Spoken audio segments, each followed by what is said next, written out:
नमो तस्स भगवतो। हेलो साथियों, नमो बुद्धाय। मैं डॉक्टर बाल गंगाधर बागी आज आपके बीच में एक महत्वपूर्ण बिंदु को लेकर आया हूं। साथियों, आज हम एक ऐसे विद्वान की बात करने जा रहे हैं, एक ऐसे दार्शनिक की बात करने जा रहे हैं कि आपको सुन के हैरानी होगी। हैरानी इसलिए होगी कि उस समाज के लोगों को उनकी जाति की वजह से इतना बदनाम कर दिया गया है कि ऐसे लगता है इस समाज में कोई दार्शनिक पैदा ही नहीं हुआ। साथियों, भगवान बुद्ध के समय में धनी नाम के ग्वाला थे जो उनके शरण में गए, अपनी पत्नी के साथ शरण में गए, अरहत बौद्ध भिक्षु बने। साथियों, धनी ग्वाला यादव समाज से थे। आज हम इस पूरी वीडियो में वो कहाँ से थे, कैसे उनकी शरण में गए, किस तरह से उनका इतिहास रहा है, आज हम विस्तृत चर्चा उसके बारे में करेंगे। आप वीडियो को लास्ट तक देखें और यादव समाज के बारे में हमारा थोड़ा सा फोकस रहेगा इस पूरी वीडियो में कि किस तरीके से एक समुदाय को एक खास चश्मे से देखा जाता है। तो आप वीडियो पूरा देख सकते हो। साथियों, हम ये सुनते हैं कि यादव समाज पूरे इतिहास काल क्रम में एक विशेष वर्ग को करती नजर आ रहा है। यही भ्रांति हमारे बीच में प्रस्तुत की गई है, जबकि हम देखते हैं कि जो यादव समाज है वो सिर्फ पशुपालक या गोपालक नहीं है। यादव समाज विभिन्न कालखंडों में अलग अलग नामों से जाना जाता रहा है और उसके शौर्य के, उसके परम पराक्रम की जो गाथाएं हैं साहित्य और इतिहास से भरी पड़ी हैं, लेकिन वो तमाम बातें हमारे बीच में नहीं लाई जाती हैं। यादव का मतलब सिर्फ ये बना दिया गया है हमारे समाज में कि जो गायों को चराए, भैंसों को चराए और उनका दूध उत्पादन करे, दुग्ध उत्पादन के माध्यम से अपना जीवन यापन करे, खेती बाड़ी करे। इससे क्या होता साथियों कि इतिहास में नरेशन गढ़ने की जो प्रवृत्ति रही है हमारे समाज में वो बहुत ही ज्यादा जातिवादी है, क्योंकि एक जाति के लोग सिर्फ एक ही जाति का काम नहीं करते हैं, जबकि उनका अलग अलग व्यापार भी होता है। एक ही कम्युनिटी में फिलोसफर भी होते हैं, एक ही कम्युनिटी में चिंतक भी होते हैं, लेखक भी होते हैं, योद्धा भी होते हैं, राजा भी होते हैं, व्यापारी भी होते हैं, मजदूर भी होते हैं, किसान भी होते हैं, अच्छे लोग भी होते हैं, बुरे लोग भी होते हैं। तो ऐसा क्यों है कि भारतीय समाज में किसी एक जाति समुदाय को एक नाम से जोड़ दिया जाता है। साथियों, आज हम आपको ये बताने वाले हैं कि यादव समाज किस तरीके से बुद्धिज्म को फॉलो करता रहा है, यादव समाज बौद्ध दर्शन का किस तरह से हिस्सा रहा है, भगवान बुद्ध के समय से लेकर के आज तक यादव समाज किस तरीके से श्रमण संस्कृति से के साथ जुड़ा हुआ है। आज बहुत सारे यादव समाज के लोग हैं जो बौद्ध धर्म अपना रहे हैं, बौद्ध भिक्षु भी हैं। लेकिन साथियों, अगर हम इतिहास में जाएं तो हम देखते हैं कि बिहार में बड़ी गंडक नदी के किनारे, पहले बड़ी गंडक नदी को मही कहा जाता था, आज के डेट में उसको बड़ी गंडक कहा जाता है, जो ये मिथिलांचल के इलाके में आता है। वहां पे धनी ग्वाला रहते थे। धनी ग्वाला बहुत ही सभ्य इंसान थे, उनके पति पत्नी रहते थे, पुत्र भी थे उनके। और भगवान बुद्ध से जो बड़ी गंडक नदी के किनारे मिलते हैं तो कहते हैं, हे तथागत, आप जो है आप हमारे यहाँ विश्राम कीजिए। हमारी पत्नी हमसे प्रेम करती हैं, हमारी पत्नी तमाम पाप कर्मों से दूर हैं, हमारे बच्चे बहुत ही अच्छे हैं, सज्जन हैं, हमारी गायें इस कछार में चरती हैं, वर्षा की बूंदों को भी सह लेती हैं, वह तमाम विकट परिस्थितियों में हमारे साथ सर्वाइव करती हैं। हमारा परिवार, हमारा पशुधन, हमारी कृषि धन सब पूरी तरीके से धन धान से परिपूर्ण है। हे तथागत, आप हमारे घर पे विश्राम कीजिए। तथागत कहते हैं कि हे धनी गोप, मैं संसार के तमाम दोष से, लोभ से मुक्त हूँ, मैं सम्यक संबुद्ध हूँ, मैं तमाम तरह की भ्रांतियों से, तमाम तरह की आक्रांताओं से, तमाम तरह के अमानवीय कृत्यों से मुक्त हूँ, मैं बुद्ध हूँ, मैं अवश्य ही आपके यहाँ विश्राम करूँगा। तथागत उनके यहाँ विश्राम करते हैं। तथागत उनको धम्मोपदेश देते हैं। धम्मोपदेश के दौरान पति पत्नी, धनी ग्वाला दोनों बौद्ध भिक्षु बनते हैं। साथियों, ये इस बात को सुनकर के बहुत सारे लोग ये कहेंगे कि इसका रेफरेंस कहाँ है, तो मैं बिना रेफरेंस के बात नहीं करता।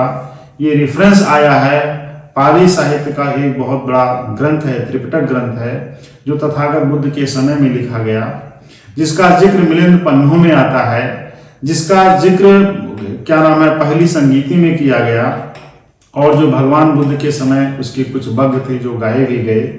उस ग्रंथ का नाम है सुत्त निपात। सुत्त निपात एक प्रमुख ग्रंथ है। सुत्त निपात के ही ग्रंथ में उरग वग्ग आता है। उरग वग्ग का सुत्त है धनी सुत्त। धनी सुत्त एक महत्वपूर्ण सुत्त है जिसमें धनी वाला का जिक्र आता है। सुत्त निपात में कुल 5 वग्ग हैं और ये 5 वग्ग बहुत ही महत्वपूर्ण है, जिनमें उरग वग्ग है, चुल्ल वग्ग है, महावग्ग है, अट्ठ वग्ग है, परायण वग्ग है। तो ये 5 जो वग्ग हैं अति महत्वपूर्ण है और मुझे लगता है हर किसी को पढ़ना चाहिए। सुत्त निपात का जिक्र भाब्रू शिलालेख, अशोक के जो शिलालेख है भाब्रू शिलालेख में सुत्त निपात का जिक्र आता है। सुत्त निपात त्रिपिटक के ग्रंथों में सबसे प्राचीन ग्रंथ है, जिसका जिक्र दीघ निकाय और विनय पिटक में भी आता है।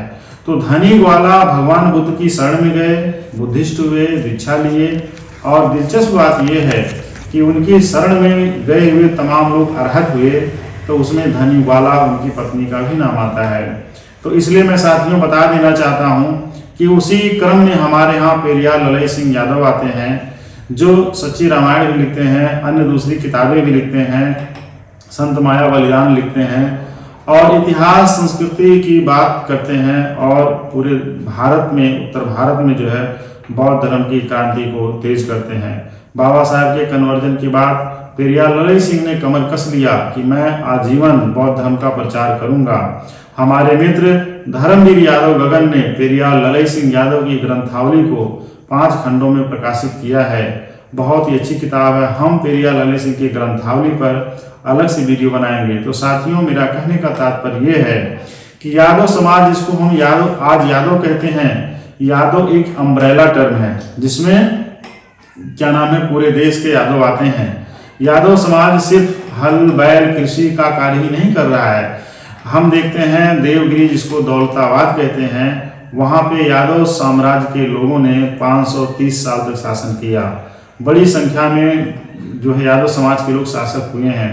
अगर नेपाल का इतिहास उठा के हम देखते हैं तो नेपाल के पहले राजाओं में जिनका जिक्र आता है उसमें यादव समाज की चर्चा की जाती है। साथियों, यादव आज के डेट में इस्तेमाल किया जाता है, लेकिन यादव इसके पहले अहीर के रूप में याद किए जाते हैं। यादव समाज के लोग अपने कास्ट सर्टिफिकेट पर अहीर लिखते हैं। अहीर से पहले अभीर लिखते थे, क्योंकि रामचरितमानस में भी बार बार अभीर शब्द का जिक्र आता है। आचार्य हजारी प्रसाद द्विवेदी ने हिंदी साहित्य की भूमिका में अहीर के लिए अभीर शब्द का इस्तेमाल किया है कि मध्यकाल में अहीर के लिए अभीर शब्द का इस्तेमाल किया जाता था। अभीर से पहले ग्वाला लिखा जाता था। ग्वाला से पहले लोग गोप लिखते थे और गोप से पहले महिष लिखते थे। महिष से महिषासुर का जिक्र आता है, जिससे यह बताया जाता है कि यादव कुल में पैदा हुए। तो साथियों, तथागत बुद्ध के समय में हम देखते हैं कि धनी ग्वाला हैं। धनी ग्वाला के बाद हम देखते हैं उनको गोप भी कहा जा रहा है, ग्वाला भी कहा जा रहा है। उसके बाद यादव समुदाय के लोगों को अभीर कहा जा रहा है, अहीर कहा जा रहा है, उसके बाद यादव कहा जा रहा है। तो इस कालखंड में अगर हम देखें तो जो समाज के लोग आज शिक्षा में आगे हैं, राजनीति में आगे हैं, व्यापार में आगे हैं, धन में आगे हैं, बल में आगे हैं, मनोबल में आगे हैं और मानवता के कल्याण के लिए जगह जगह शोषित वंचित समाज को मेन स्ट्रीम में लाने के लिए अग्रसर हैं। तो साथियों, इतिहास में जब भी जातियों का जिक्र आता है तो पार्टिकुलर कुछ जातियां ऐसी हैं जिनको यह दिखाया जाता है कि वही रूलिंग क्लास हैं, जबकि सच्चाई इसके परे है। आज तमाम जो है SC ST OBC की जातियां ऐसी हैं जो राजनीति में भी हैं, दर्शन में भी हैं, कला के क्षेत्र में हैं, स्पोर्ट के क्षेत्र में हैं, अच्छी राइटिंग भी कर रही हैं, अच्छी यूनिवर्सिटीज कॉलेज में पहुंच रही हैं। तो भगवान बुद्ध के समय में भी बहुत सारी जातियों के लोग ऐसे थे जो विद्वान थे। तो साथियों, हम इसी तरह से हम आपके बीच में आते रहेंगे। बहुत सारा प्रसंग है। एक चुंद लुहार थे जो भगवान बुद्ध के समय में क्या नाम है उनकी शरण में गए। उपाली नाई थे जिनको विनय पिटक का बहुत ज्ञान था, उनको विनय पिटक पे कमांड था। उपाली जो है नाई समाज से आते हैं जो बुद्धिज्म के अरहत विद्वान हुए।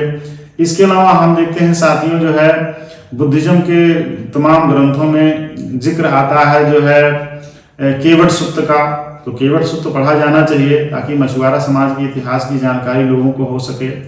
इस तरह से चांडाल कन्या का भी जिक्र आता है, सुनीत भंगी का जिक्र आता है। इस तरह से बहुत आम्रपाली का जिक्र आता है, अड्ड काशी बनारस की वेश्या का जिक्र आता है।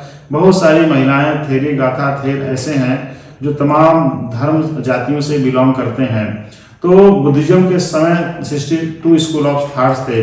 तो मैं ये कहना चाह रहा हूँ कि यादव समाज, अहीर समाज बौद्ध धर्म को आगे बढ़ाने के लिए किस तरह से अग्रसर रहा है, ये चीज़ हमें नहीं भूलनी चाहिए, क्योंकि हिमालय की तराई बेल्ट से निकला हुआ बौद्ध धर्म पूरी दुनिया में आज फैल गया है। और हिमालय की तराई में यादव समाज के लोग बड़ी संख्या में रहते हैं, कुर्मी समाज के लोग बड़ी संख्या में रहते हैं। और हम देखते हैं चाहे लिच्छवी रहे हों, चाहे मल्ल रहे हों, चाहे अहीर क्या नाम है वंश के लोग रहे हों, और चाहे अन्य समुदाय के लोग रहे हों, ये प्राचीन बुद्धिस्ट हैं, प्राचीन जैनी हैं, प्राचीन समय में अन्य दार्शनिकों के यहाँ बड़े बड़े शिष्य के रूप में रहे हैं, दार्शनिक के रूप में रहे हैं। तो यह भ्रांति समाज से निकाल देनी चाहिए कि जो आज का SC ST या OBC समाज है वो जाति रूप से पिछड़ा हुआ है।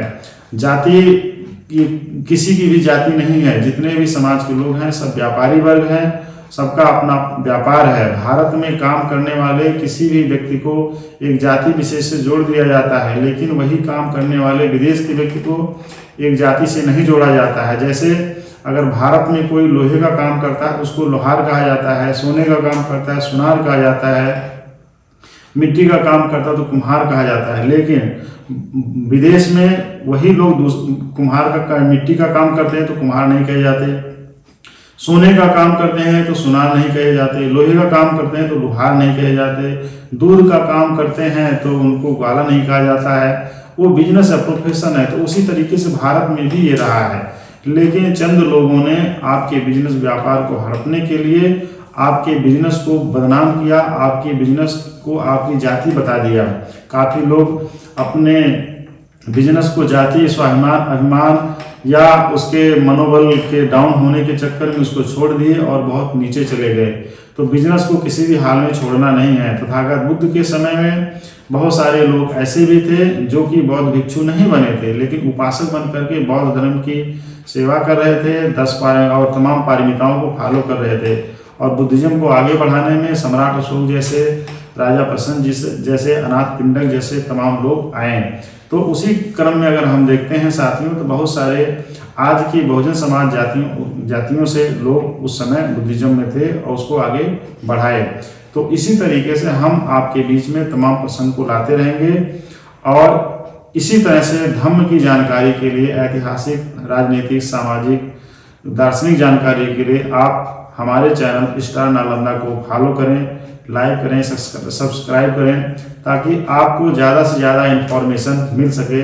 धम्म की क्रांति को आगे बढ़ाने के लिए ये चैनल बनाया गया है, तो आपके समर्थन की इसको बड़ी ज़रूरत है। Thank you very much. NaMo बुद्धाय।